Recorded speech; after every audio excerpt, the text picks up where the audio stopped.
Hey, what's up guys? Everything Apple Pro here. Just got back from China and today we're going to be taking a look at their version of the iPhone 11. Well, anyways, the people that make the clones. So yeah, this is an interesting one. I've been seeing this in the news for quite some time. Been very excited to try it out. I know this little guy's excited. Check out the iPhone 11. We've got two different colors and this is their latest version with the triple lens setup. In a way, it'll be like the first working version of the iPhone 11 ever. And I'm genuinely curious to see their take on it.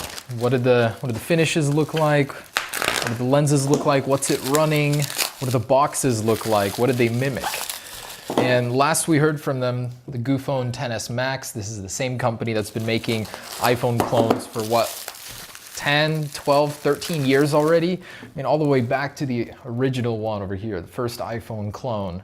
So they've come a long way. And let's check out that packaging. Oh, so they decided to mimic the iPhone XS Max. But over here it does say the iPhone 11 Gold, 256 gigabytes, very cool, and the space gray variant. I'm a little disappointed that they didn't actually try and put some unique wallpapers, but I get it. It's riskier for them. More people recognize this as an iPhone XS. And before I even get into this, I want to ask a question. Who actually buys these? To use, to rip off? Like, what are these made for nowadays? I genuinely do not know. They keep releasing them every single year.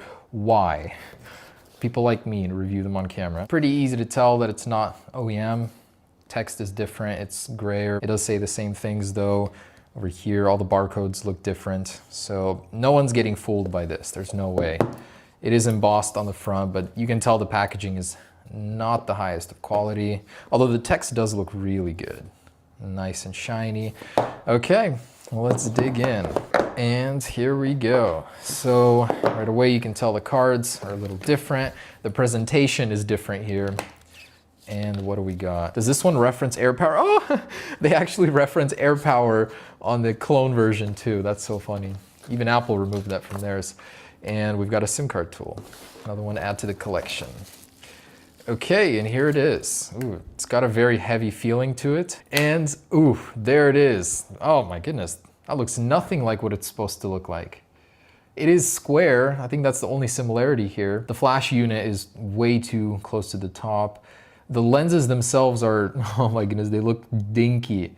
That does not look right in any sense. So I think these two down here are fake. That one is the only one that's actually real. But the color looks good. Like, it looks really close to the real deal. Actually very close. I'm very surprised. The front looks good. And let's go ahead and power it on. On the bottom, the antenna bands are actually mimicking that of the XS now, so the speaker setup is better. The last clone I tested, I don't know how long ago, was not this good. And the luster, just the shine, they got that right. Positioning wise, everything is correct. Although the antenna bands look a little strange. Correct boot up sequence. I mean, it feels, just by weight alone, I would not be able to tell. They made this thing very, very hefty. And I'm very curious to see what it's running. Did they make a mock version of iOS 13? And accessibility is turned on right away, assistive touch. Is there a touch to wake feature? In the space gray version, I just want to see how close they got on this one. Oh, wow. This one looks better in my opinion. Blends this in better. So that lens is not what it's going to be like. On the official version, it's going to be a very slight run-up, and it'll be a larger lens with individual lenses much larger. And those are going to protrude outside of the glass. So what they got wrong here is that this is not body colored. This piece of glass is going to rise up and be body colored in here. On this one, it's not. That's a difference that we know of already. And the iPhone text down here looks kind of cheap, not like the real deal. Yeah, it's a little wonky looking. That's the easiest thing to get right, but they never do. And with no tap to wake, I have to physically press the button. Ugh. Okay, already fully set up for you. So someone down there decided to save you the trouble, and let's turn this accessibility off. It looks old. Oh, no back swipe. Instant deal breaker. Oh my goodness, that's like what makes iPhone the iPhone, is the back swipe, but they removed it. And iOS 12.0. I'm a little disappointed that they didn't even put the effort in to make it run iOS 13, a mock version at least, and it's the first version.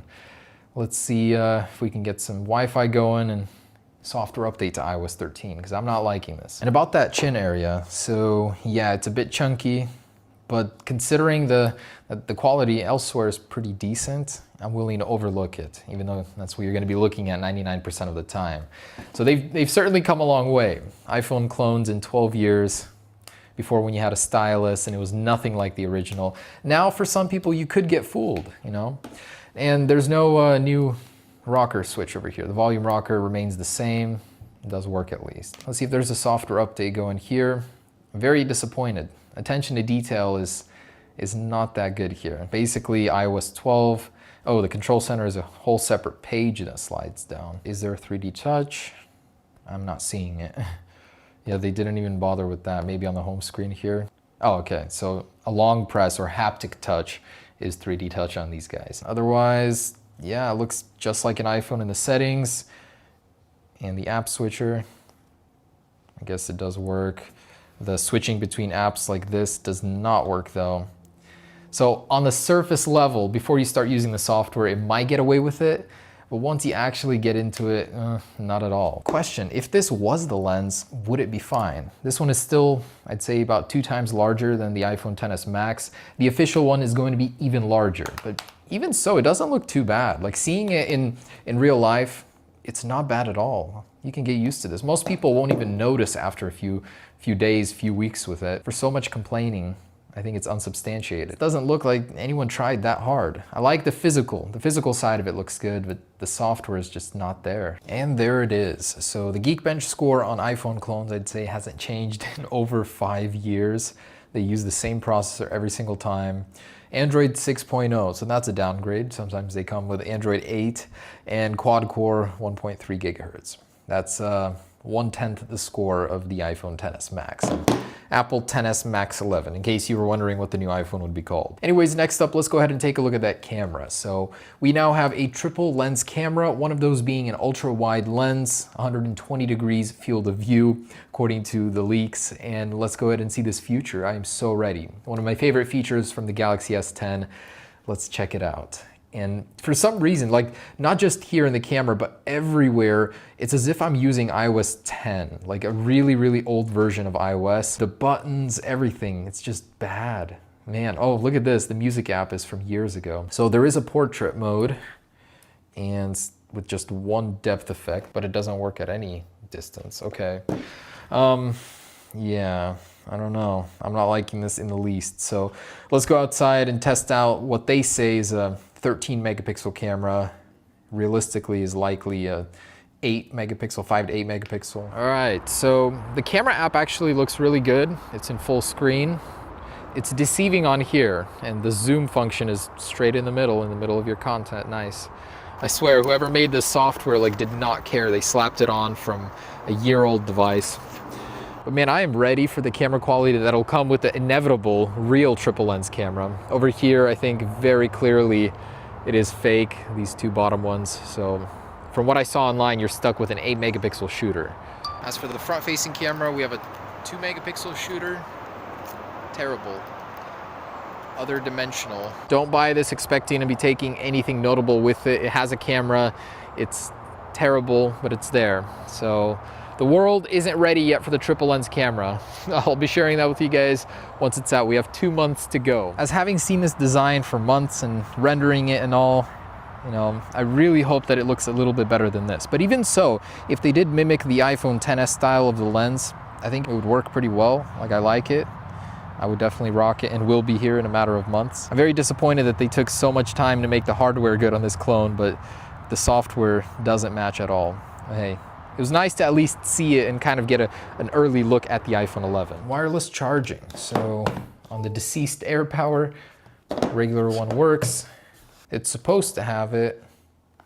I'm not getting that to activate. So wireless charging is not working for me, and when it's on the pad, it's activating a bunch of apps. That's very strange. The phantom wireless charge, the phantom touch of AirPower. Okay, and here I was thinking I'd be charging my AirPods 2 on the back of my iPhone 11. Not so, not yet anyways. The last thing I wanted to show you is Face ID. So they have their own version of it. Let's add my face. It looks nothing like the interface, and I guess you just stare at it. You don't even tilt your head. Okay, my face has been registered and it works. Cool. Let's try the cameraman's face. Yeah, so it works for him too. How nice. Share your Face ID with strangers. All right, last thing is let's take a look inside and hopefully not crack it because this seems like real glass. Oh, that came out ridiculously easy. Do not do this to your iPhone clone without turning it off, but I'm sure it doesn't even matter. So that plastic surround just broke off. It didn't want to come out, okay. All right, so as you can see, the LCD was carved around the notch. It's genuinely a real notch. And a very tiny 2-megapixel shooter over here. And you can tell that all of this over here is heavy metal to give it the weight. Without this, it would have felt very, very cheap. Now, oh, I forgot to mention, this does have dual SIM. So let's take a look at that. Oh, wow. They actually copied Apple's dual SIM layout. The SIM card tray has the same stack dual SIM. Otherwise, it's really unremarkable. Nothing really to report here. Yeah. Oh, other than the fact that it opens differently. Wow, actually, I just realized this is the first iPhone clone that actually opens the same way the iPhone does. Most of them I open from the back. So there it is, guys, the iPhone 11 clone. The real one should be coming out here very soon. But would I recommend this? I would say absolutely not. Unless you're trying to just get a feel for the iPhone 11 beforehand, this is not worth your time or your $100. I was unimpressed. The software, if at least they put in a little bit more effort on the software, maybe. But anyways, guys, hope you enjoyed it. Peace.